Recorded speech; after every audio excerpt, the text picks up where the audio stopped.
சின்ன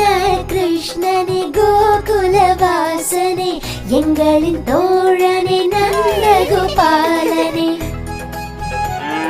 பசுக்களிடம் மாட்டுத் தொழுவத்தில்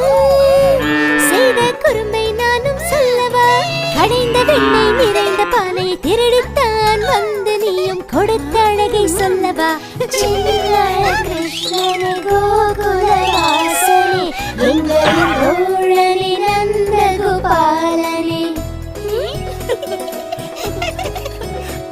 தன் தாய்க்கு எங்கும் கன்று குட்டியை தன் தாயுடன் சேர்த்தாயே அந்த கருணையை தான் சொல்லவா துரத்தி வந்த மாட்டுக்காரனை ஓடி அலைய விட்டாயே அந்த குறும்பு கதையை